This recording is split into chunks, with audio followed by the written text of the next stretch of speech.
Welcome to the Business Women Australia podcast show, the podcast that brings together industry leaders to discuss the latest trends, insights and strategies. So sit back and relax, let's get inspired by the amazing women who are shaping the future of professional women in Australia. Don't forget to like and subscribe. Welcome everyone to the Business Women Australia podcast show. I'm Leanne Hawkins, the National Director of Business Women Australia, and I'm facilitating a fantastic conversation today that is really exploring women's business networking and trying to unpack the differences between men and women that might be displayed in our networking behaviours and the way that we approach business networking, and looking at it from a feminine perspective. And today I'm joined by three fabulous networkers, three fabulous connectors, leaders in business generally, but also fabulous leaders in the Business Women Australia community. Vida Carlino from Inspiration Space. She's the founder of Inspiration Space and is a leader in really the conscious movement, bridging the gap between the way we traditionally do things in business and life, and being more conscious around our being, our whole being. Vida's been very instrumental in helping shape the culture of Business Women Australia. She's been in this community even longer than I have, when it was originally Women in Business WA, or WIBWA. And, you know, we're really grateful to have Vida with us today. Check out her website. She's doing some really interesting and very powerfully transformational processing work that's very feminine based around sacred circles. I'm sure that's going to come up in our conversation. She's also a coach, and she's been doing this kind of work since her early 20s. So she's not new to this. She'd be, I'd say, one of the absolute legends in Australia around this conscious movement. I also like to welcome fabulous Maree Gooch. Maree and I go back a long way. We were at boarding school together, so she was a leader in those days as well. She was our head girl, and she has displayed incredible entrepreneurship since leaving school. She has also done her master's, and she's got a business with Anne-Marie O'Callaghan called Value Creators, and they're doing a lot of work in supporting particularly women and men. But the one that I'm very interested in is really exploring some of the work that they're learning about. So the women going through the program that they've been offering. She's a business advisor. She's on boards. Check out her profile and Vida's on our Business Women Australia directory. You can see more about them there.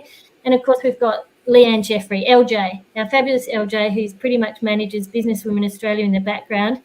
And in the last year and a half, probably longer, year and a half, Leanne's been very instrumental in setting up all our events and creating opportunities for women to network and to connect, and observing and learning, what the needs are of women in these environments. So we're really lucky to have these three leaders with great expertise and insights to share.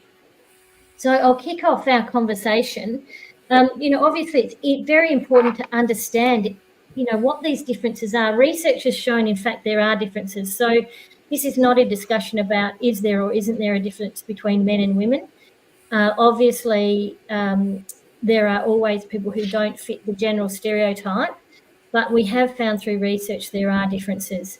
And it really is important to understand these so that we can create inclusive, diverse environments that actually bring out the best in everybody and enable all individuals to flourish. So what I'm keen to learn is sort of what perhaps Vida, you could start off with sharing with us what your view is on those differences. What have you seen in the communication styles between men and women? You've seen it in business generally and in the conscious movements, but also in networking environments. If you can unmute yourself. I agree there's definitely a difference between men and women, but I think the real crux is it's not so much gender, it's more about a masculine style and a feminine style. I mean, a woman can have a very masculine style and a man can have a very feminine style. And I see the masculine style as a very direct style. It's very outcome orientated, strategic in nature. And I think in the networking scene, the connections are based on strategic outcomes. You know, it's more about what can I get out of this networking event than what it is about what I have And to offer. and on that point, you know, what can I get out of this networking event? What are you seeing through? I mean, you're hosting monthly Businesswomen Australia networking opportunities. What have you learnt, you know, in those many years you've been hosting those? I think the real difference between the masculine approach and the feminine approach is that the feminine approach is really about mutual benefit and long-term relationships. It's not so much about how many connections I have or what status I have. It's about how these relationships can mutually benefit us. So I think the feminine style is more about connection and inclusivity and community and how this affects the greater good. Where the masculine style, I think, is more about what can I get out of this? What resources, what information exchange? You know, it's a means to an end. And the communication Leanne, is a lot more direct. yeah, and Leanne, if I can throw to you, what are you observing in those differences of communication styles? You know, when you see the way women network, we network and we communicate from a really deep space. So as Vida was saying, you know, it's a lot less linear.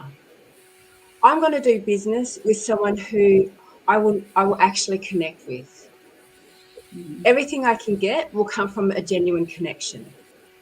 And I think with men, it would be like, okay, we need X, Y, and Z. We need to meet X, Y, and Z. And that's great. And it's very efficient. But we're seeing these longer lasting relationships when we're actually invested in the person themselves as well.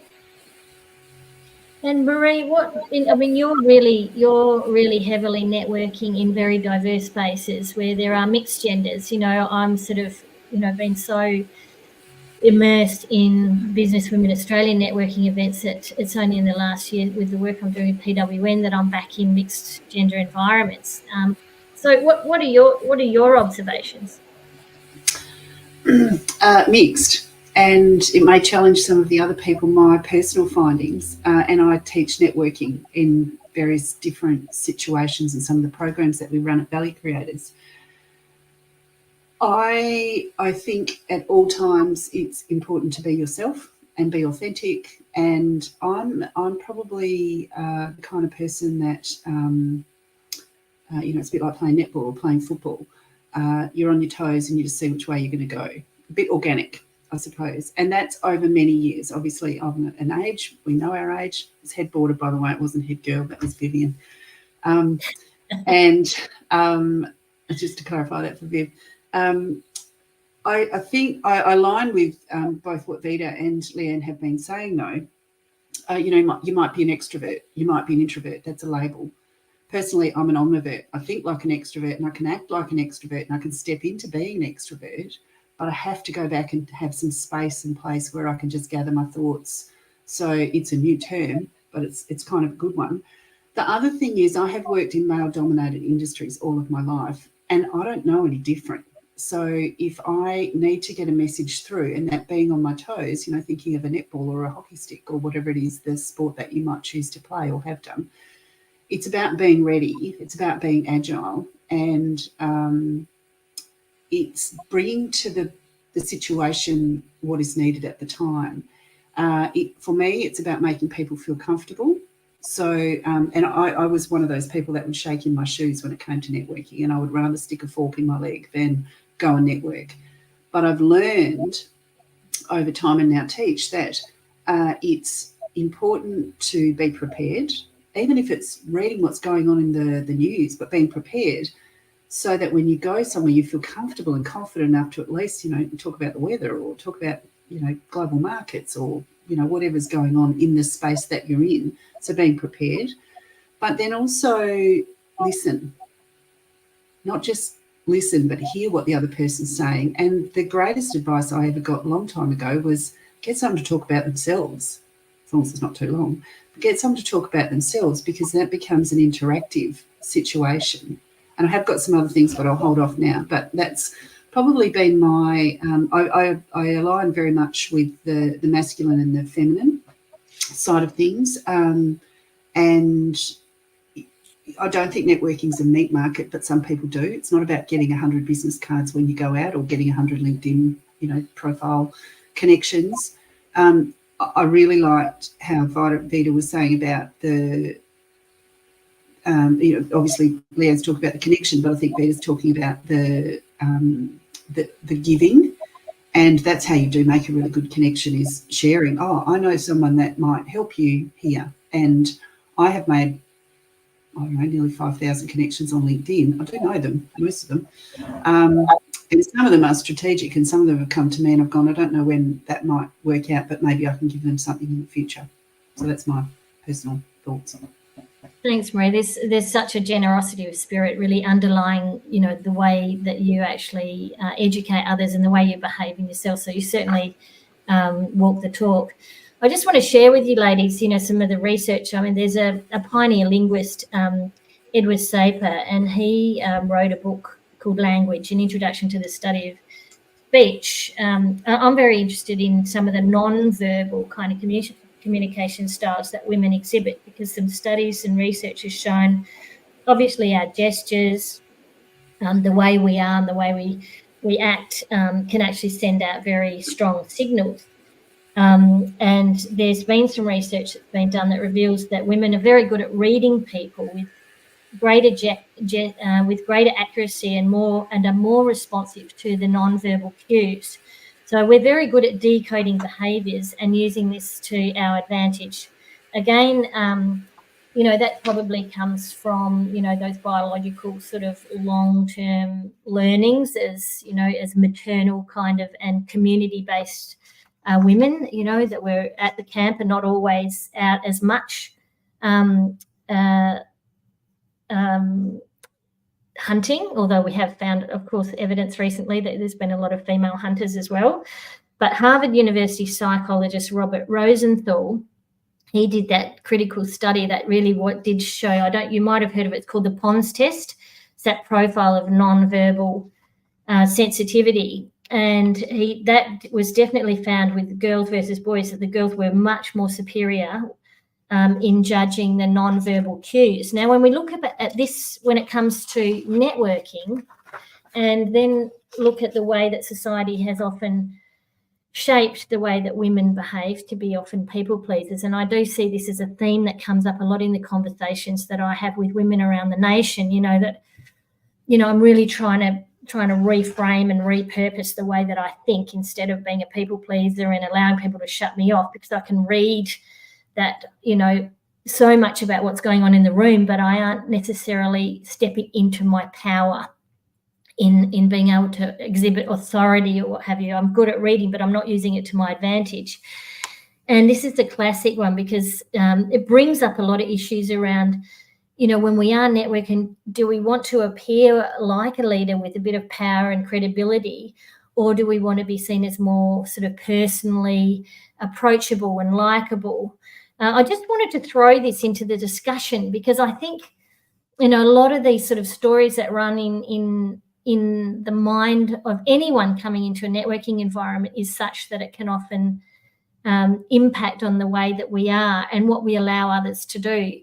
I'm thinking about concepts of, the boys' club and the man's man, takes up the big space in the room and shuts people off, and, but still has this power and authority that people gravitate towards and enjoy and respect. We see that still very much in society, in the media, and the way that we present men. And when we see women who are exhibiting those behaviours as leaders, they're described in ways as, they might be aggressive or, a bitch boss or whatever it might be, in negative ways. I just want to throw that in there, not necessarily to change the direction in which we're working, but just with that in mind, I'm really interested in sort of, what are the strategies, perhaps Vida, what are the strategies that you've found to be useful in navigating those kind of environments where all these things are at play? I have to agree with what Maree has already said. It's all about being authentic. You know, when we're authentic, we feel powerful, we're more resourceful, we're more resilient, we can cope with stresses with greater ease. We're comfortable in our skin. We know who we are, what's important to us, why we're at that networking group, what we want to get out of the environment.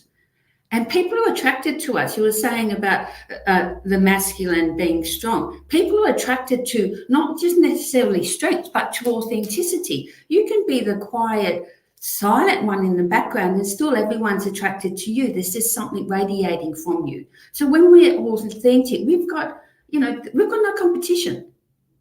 We're really something special and people are attracted to us. And when we're not authentic, and this is a big thing, when we're not authentic, instinctually everybody senses it, and they don't trust us, and they don't believe in us, and they don't have confidence in us. Inauthenticity is really loud. So I think the basic thing is knowing who you are yourself and being comfortable in your own skin. And then it doesn't matter what goes on. Somebody will be attracted to you because authenticity it's like walking, you know, that girl that walks in the room. She may not be the pretty one, she may not have the perfect figure, she may not be the brightest or the most successful, but you can't take your eyes off her because she just has this air about her, because she's solid in who she is. And I think a lot of the problems women have is not being solid in themselves, not knowing who they are. Love that. And I think that's really a powerful message for anyone listening to this. You know, we've got a lot of men who listen to our podcast as well, and they're learning too to be able to embrace their feminine energy and be able to hold their own in that balance as well. Maree, sort of, I can see you're scribbling down some things. What's coming up for you? This is my way to keep some notes for everyone listening. I think I'm an advocate of when you believe, they believe. So if you're in touch with your true authentic self, as Vida said, you know yourself. I think one of the really good things that women have is intuition, that spidey sense. And a lot of men have it too. It's something that we can gift to our children and help develop. So it's emotional intelligence 101. But it's, you know, it used to be called intuition. For some people call it your spidey sense, like Spider-Man, that hackle, that, you know, the hair's going up on the back of your neck. If you don't trust something or someone, trust that feeling, because it's not right for you, whatever that is. And I do say to people, when you believe, they will believe, because you are exuding this, I've got this, I'm solid, I know this, to be this point. I think you can be assertive and have authority, but still be elegant and a woman. And I think we need to also flipping that. So I'm not very, you know, I'm not all about women, by the way, everyone. Men have been stereotyped as being direct and pragmatic, but they're also very sensitive as well. And some actually don't know how to act around women, so they just go back to their basic, I'll just be assertive because that's my go-to. I think women need to trust themselves and trust in their own self-worth and self-efficacy, that being your ability to change anything and the world. I think when we know our purpose, so why do we get out of bed every morning? We know our purpose, we can then hook into our authenticity. Now, if you need to go and do a values survey, do it. If you need to do a strength profile survey, come and see me. Because when you know your strengths, everything else is really easy. And when you know what makes you authentic, it becomes easier. One thing I think women sadly still do is wait to be 100% perfect or 120% perfect for whatever reason. And I think if we can have a go at things at 65% perfect or even 75% perfect, going out on a limb here, making a big assumption, a lot of men will have a go at a job at 65% perfect and think, well, I'll just learn on the job, and they will. But a lot of women will wait till they're 120% perfect before even submitting their CV or putting their toe in the pool. This is the best time ever to get a job, everybody, or start a business. So don't wait to be perfect. If you need help, go to Business Women Australia. You get one-on-one support and solutions. There are lots of government agencies to help you there as well. But there's nothing better than an annual catch-up or 6-month catch-up with Business Women Australia. And they didn't pay me for this. This is not an ad. This is something that I've actually experienced and invited into our business in Valley Creators with Maree, my colleague. It's awesome. It holds up the mirror, and it's keeps you in the guardrails of keeping you going where you need to go. Sometimes you don't even know where you need to go, but it's really important to have that mirror to be held up. So don't wait to be perfect, but also surround yourself with other people who will support you and help you get where you want to go. I really appreciate that. Thanks, Maree. I really do appreciate that. We love that. We'll take it. But I want to throw the next question to Leanne. I mean, how do you think that women can, we've got a lot of women in our communities, and they really do come to Business Women Australia to network in a safe environment, but we really do want them to get out and start networking in those sort of with associations too that are aligned to their industries and sectors, so they're around their ideal clients and their network, so that they're doing both. What are the sorts of things that you could suggest that that women do to expand their networks and overcome any of those sort of issues that might bubble up around, being in those mixed gender environments or boys' clubs environments? I think the first thing I always say is find your tribe, because whether you're succeeding or you're learning a lesson, you've got your support network. And obviously we're always going to be in different environments that will, change where you need to be. But first of all, find your tribe. And one of my other things is, and it sounds a bit harsh, but get over yourself. We focus so much on stuffing up or making a mistake, and Maree said it perfectly, like getting things 100% right. Do you know what? No one's going to focus on your mistakes as much as you. So learn that, that's okay. Make the mistake because you're learning. And to say that, we don't do anything to 100%, we never know anything that's 100%. That's why we've got our tribe. So find the people that you connect with, because even if you don't leave that group, you've got your connection. But what happens is it actually allows you to be more you than any mask that you put on in public. So the other thing that's great, the other thing, Leanne, is great about having your own group, like, what we do, we'll buddy up sometimes. When I got invited to that, Perth Fashion Show event, and I really thought, oh God, I can't wait to go and meet all those amazing women. I thought, okay, there's going to be fashion designers and models and all these glam people there. I'll get LJ to come with me so I can just be little old Lily at that place with those, with those gorgeous glamazons. And so buddy up together, find someone that, you want to go to. So if you've got an AICD event or something, buddy up with one of the other ones of your mates that are going to be fine and they're going to get value going to a company director's event. You don't have to turn up to that room on your own. Have a little game plan before you go in. When I worked in with, although I currently still do work with a lot of lawyers and accountants and finance advisors, and certainly the lawyers and accountants, I always say to them, the young ones that are starting out networking, buddy up, get a buddy to go with you, meet there, and then have a little queue. Like, so if you get stuck with someone in the corner, you've got a little queue. It might be, saying, hey, I need a glass of something, and it's a queue for your buddy to come and get you and save you from someone that's got you trapped in the corner. Or it just, safety in numbers is always great, especially if you're strategic about it. Maree, what do you reckon about that? You're smiling. Oh, there's an art to getting out of a conversation without. So I was just having a laugh. There's an art to getting out of a conversation with someone that you might have the conversations outlasted you or vice versa. And I just was going to throw in that there are some tips and ideas. There's only so many times you can go to the bathroom at a networking event to get away from someone, and then you disappear and they come back and they're still there. And these people are generally quite lonely or really introverted or just don't know anyone sort of thing. So I always say, I'm off to get a drink, and I'll put my drink down and go and get another one. I'm off to get a drink, come with.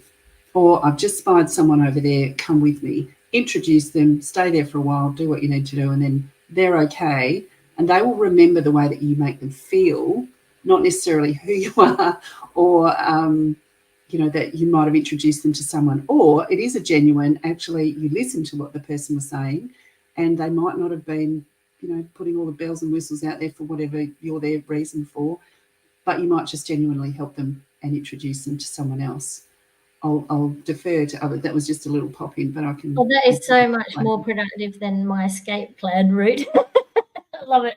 Vida, what about you? What are the sorts of things that you advise? You do a lot of coaching. You've been looking after women for a lot of the years. They say to you that they don't want to do these things, or how do you, what do you suggest they do? I agree with what has been said, and I think the buddy idea is really important because, why do we go to these things? There's one, especially women, I think a big sense of it is to belong. To belong someplace where I can be genuinely myself, show my vulnerability, show I'm not skilled at this, can you help me? Be really honest and open and share. So there's that strong sense of belonging. But if we think about it, it's just, we have been in a patriarchal society for generations and generations, right? And we all have imprints from that. And they show up as our unconscious biases. And these unconscious biases can be against ourselves, holding ourselves back. So I'm a strong believer in that we need to also do some introspection and work on ourselves to understand why I am struggling in this environment. There was this study done, it was shared by psychologist Tasha Eurich, and it says that 95% of the population think they are aware, self-aware, that they're aware of their biases, they're aware of what's going on in their thinking and how that thinking is affecting their lives, and if thinking is affecting how they show up. But in reality, the study showed that only 10 to 15% of people are aware. So most of us are walking around in an automatic habitual pattern that is, holding us back or keeping our glass ceiling down or preventing us from showing up as our true, genuine selves. So sometimes we need a little bit of help. If we find we're struggling in this environment, communities like Business Women in Australia, there is so much help out there. And this is the beauty of women. The nature of the feminine is caring. We care about each other, and we want each other to do well, and we want each other to be able to be real and genuine. So I think it's a part of taking responsibility for what's going on for yourself, maybe getting a little bit of help. Absolutely, and that it takes courage to ask for help. And to not have to feel you got to do it on your own. I know, that's been, me well, and that's something I struggle with, is asking for help. And when we've opened up all the sorts of things that we've struggled with and got the help that we need from all our members and our supporters and partners, it just means it's so much better than the design and the ideas are so much better than, what I would have come up on my own. So it's a great reminder. Thanks for that. I see how just in the events at BWA, how many women say things like, oh, I didn't know it would be so supportive. I didn't know I would feel like this. I didn't know. I feel like I found my tribe. I belong here. And once you've got that safety net, then you can open up even more and more and more. It's extraordinary. Yeah, Maree, what are your thoughts there? I just wanted to reiterate what Vida was saying, because for the before, you were involved with Business Women Australia, and certainly as a catalyst, and Leanne as well, and others that have been before and helped shape the Business Women Australia. I think that's one of the intrinsic idiosyncrasies of Business Women Australia is that support. And I think those that are members are drawn to it because of that. And it takes amazing leadership to make that happen, and to be part of an inclusive, generous, kind, caring, pragmatic, hold up the mirror organisation as well. So it's not all, champagne and bubbles, everybody. You actually, are part of a network that is there to help support you. And I think what Business Women Australia have done, Lynn, is, and other ladies, is make that happen. So you've given the idea, you've given the framework, you're giving the permission, you're wrapping around, but you're also giving that little gentle nudge, or even maybe a little stronger than a gentle nudge, of holding up the mirror. I was recently involved with another member and with Lynn in a mini strategy session that was an hour of intense scrutiny, but also intense transformation and turnaround for the member. And I was just sitting back going, I'm here to help if I need it, but, a few little suggestions here and there. And it was just this dynamic, I won't say quite whirlpool, but dynamic shift where the member got stuff and was frantically capturing information. And then it was, okay, off you go and do it. And I know that member has pretty much put everything in place within a week. So this was kind of a month to 3 month plan, and it's within a week because the impetus was there, the challenge was there, the courage was supported, the permission was given, but most of all, it's that empowerment and enabling of self. So bravo to Lynn, and Leanne does this as well. And this is, again, it's not an ad, and I'm not getting paid for this, but it's just an example of what BWA can do for members. And I think it's very purpose driven, so it's very authentic as well. Yeah, a lot of that comes from really being able to unlock the frameworks that people have and the ideas they have, and having a couple of other supporters with them to be able to pull out of their own thinking, their own strategies around what is needed to happen, and then to have that support to give it a go and put it in place is really coming down to a lot of those concepts of failing fast, failing forward, and rather than procrastinating, trying to get it right, and getting caught up in to actually get out there. As soon as you start trialing all these ideas and concepts that you have about things, the sooner you're able to tweak and pivot and improve. You can see what's working, what isn't working. And it's all about keeping that progress going with a lot of these kinds of things in business. But if we can bring it back to then, starting to think then, well, what is the purpose of networking? So, when we go into doing our business development planning, and, we'll have our whole business plan and, look at it from a holistic point of view, from a financial and people and resources and product, marketing, the whole thing. But then when we start to go down to those nitty gritty bits around, the business development and networking, historically it's been about sales.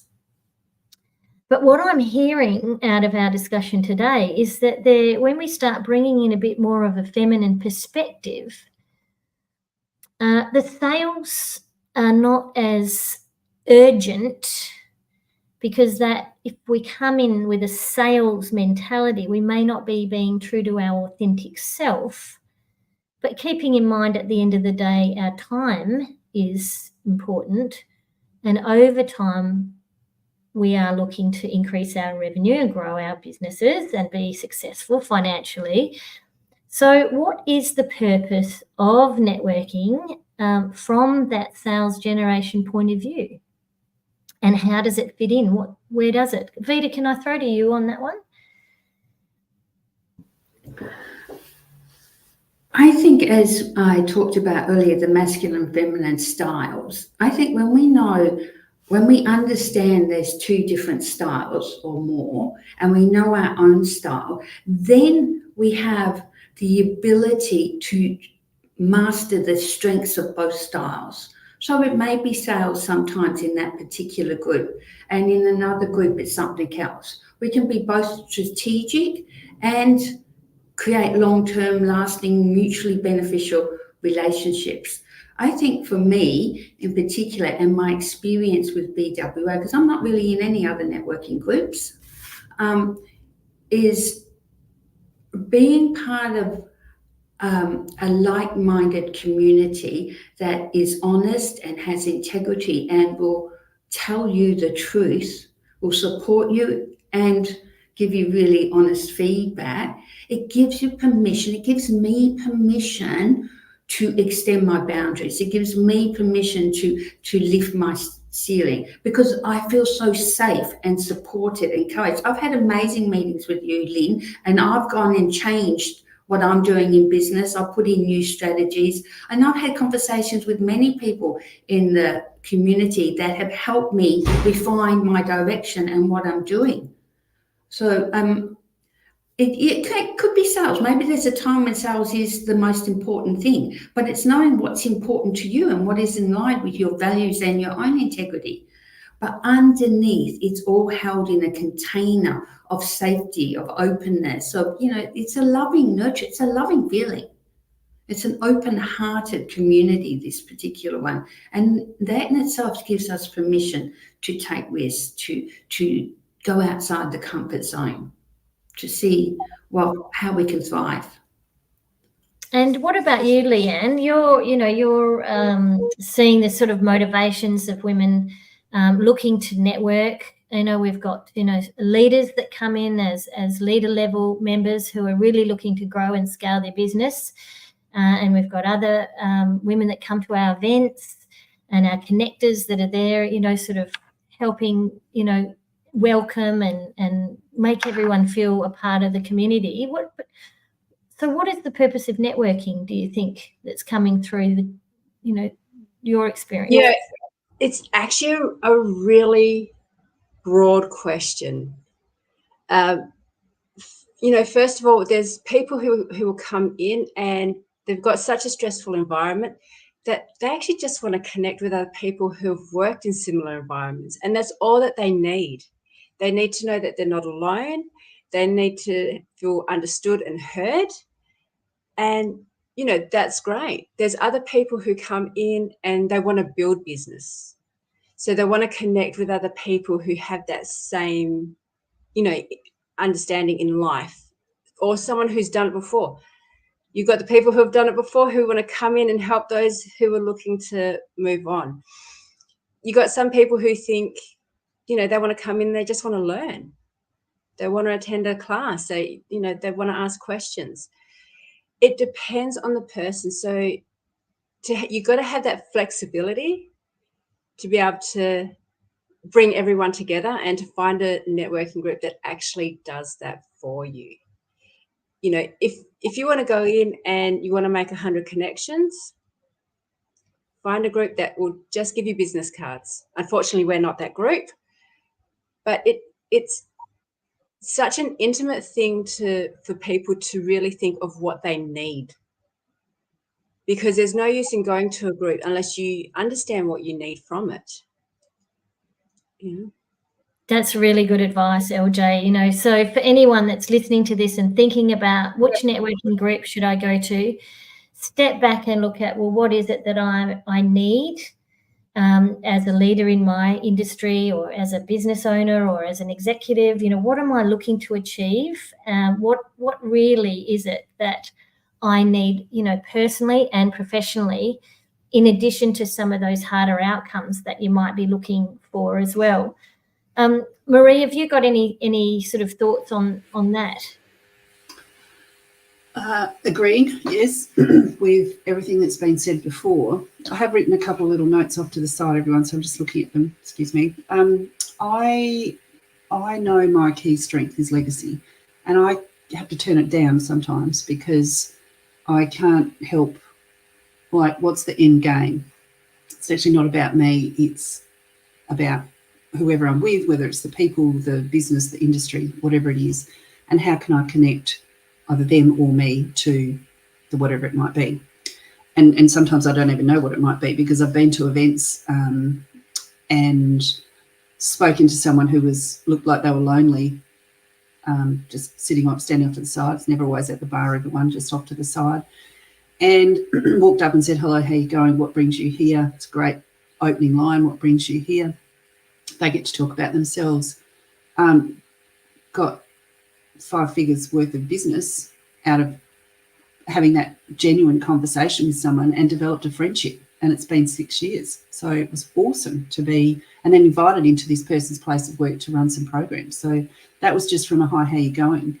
I do think that you are better off if you are strategic. Not you should or you could or you would, but if you are strategic, and again, that's one of my key strengths as well as legacy, are finance, governance and strategy. And I do think of things in that way, so I can't help myself.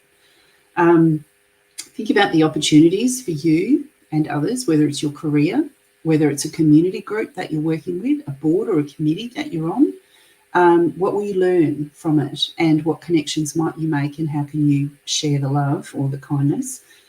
I think it's really important to ask leading questions, but then hold back and let it see where it falls as well, because otherwise you can be seen to be a bit aggressive as well, and then we get pigeonholed and stereotyped. So being cognizant of reading the body language and the network. One of the greatest books I've ever read, lots of pictures, everybody, is The Complete Book of Body Language by Alan Peace. And I think they run programs on YouTube and all that sort of thing, but it's a great book, lots of pictures. And, you know, if you're working in a male-dominated environment, there's a lot of interesting pictures in there about mansplaining and all sorts of body language. I watch body language a lot now, and I've built it into some of the negotiation that I've needed to do in different situations, and it's absolutely spot on. We as women, and I'm doing this now, we as women will nod our head and bobble, and my colleague Anne-Marie talks about this, and, you know, yeah, okay, yeah, sure, okay, we're inquisitive, we're curious, we're listening, we're taking in all the information, and we look like one of those little things that sit on the dashboard of your car, like a little bubble, you know, lion or something. If you look around the room in a situation, you'll often see that men are listening. They don't move their head. Only certain ones will, and they're probably in touch with their feminine side. But it's interesting watching the play. So don't always, like, you at all times be yourself and be authentic, but be aware that you can look like a people pleaser if you're nodding your head all the time. I think the other thing is, if you think of an atom in the middle, and then an atom is connected to another one and another one and another one. Think of our networks like that. So I'm holding up my hand as the atom in the middle, and then my fingers are, there's an atom, then there's another one, there's another one, there's another one. And our networks can be our jobs, our businesses, our networks that we're in, and then those networks that go further. The other day I was invited to a wonderful function, I will shout it out, that the Brooks family were celebrating 45 years, and also a joint venture with an Aboriginal business called Olive Branch Resources in Kalgoorlie. I was invited. I spoke with a friend of mine who, well, a colleague, but has become a friend, and said, would you like to come as my +1? I'll just ask. I think there could be some strategic connections. So I asked this person to come along. I made sure that I introduced them to the 3 key people that were going to be there from this family business. And looks like they're going to work together because of a connection that it's a multi-million-dollar project. Looks like they're going to work together. Do I want anything? No. Did I get anything? No. I got a good feeling out of it. And after that, you introduce and you let them go, because then it's up to them. They've got to do their own due diligence on each other, and, you know, whether it's a thing or not. But that's the kind of strategic networking I think that we can bring to the table. I go places now and I'm somebody's mother, even their auntie. Used to be, I thought, you know, I was me, Maree, but I'm somebody's wife, somebody's, you know, mother, whatever. And that's okay, because it just means that the networks are growing wider and they can go further. And if it can help along the way, happy days.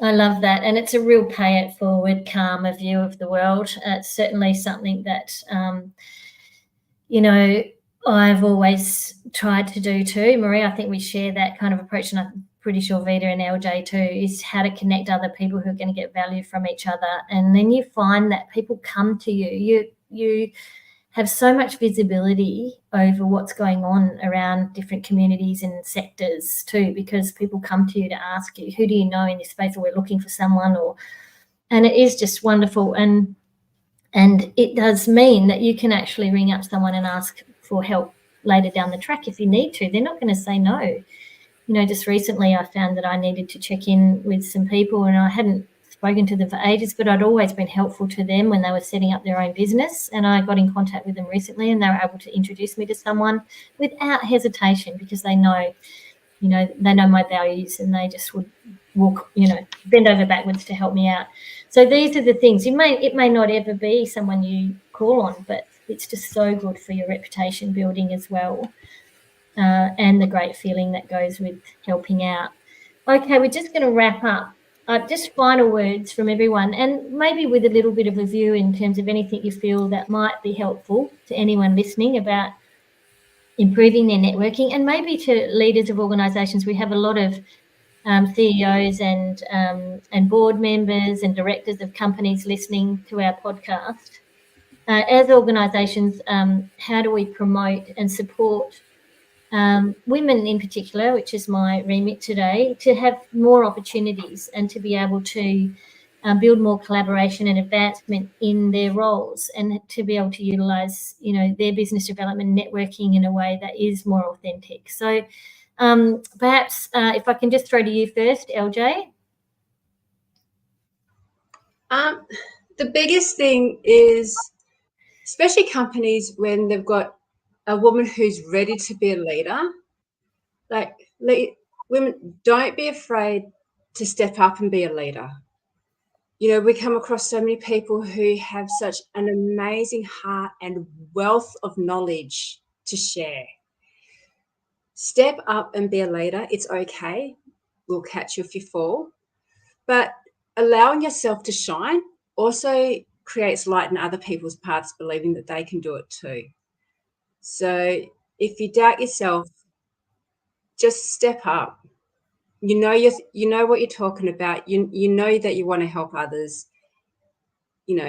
Let people step into their light is my biggest takeaway. Fantastic, when you're ready. LJ.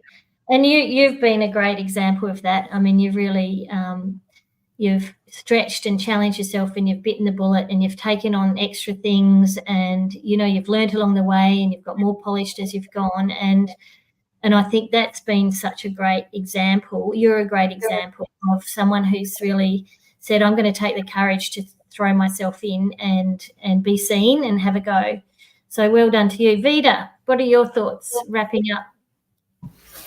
I think for organisations, it's really important to have mindfulness and awareness programs so we can identify areas within the business that has biases, that prefer maybe masculine types of leadership as compared to other types of leadership, or have attitudes that prevent women from doing leadership programs and mentoring programs, things that will really benefit them, or attitudes that women with families are less committed to their careers, really opening up the whole organisation, the whole culture, and really looking at where are the biases in this organisation that are not supporting women and not supporting men, not supporting everybody.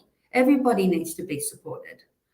So, yeah, I think companies could do a lot more to... That's a great way to remind organisations to have a look at those sorts of unconscious bias that may be inside the system and the policies and the procedures and the way that they do things. That's quite often systemic issues that and to actually analyse them with a wider lens around those diversity and inclusion views that you don't really, and a lot of these policies and procedures and things have been in place for such a long time. I've just actually spent few days with an organisation, and it was really interesting hearing the head of people and culture, or the HR head, talking about how they're actually changing all their policies, because even now language has to be very carefully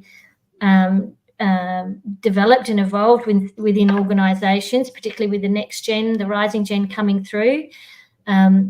who can take offence to even things like, you just can't say, hey, you look great today, what you're wearing is awesome. Things that were okay in organisations when I was growing up were just not okay at all, and they're not safe environments, and it has to come down to changing a lot of those things. So good, that's really good advice, Vida, is that we have to continue to evolve and really question some of the things that used to work before and were okay before but are no longer relevant. Maree, what would you like to wrap up with?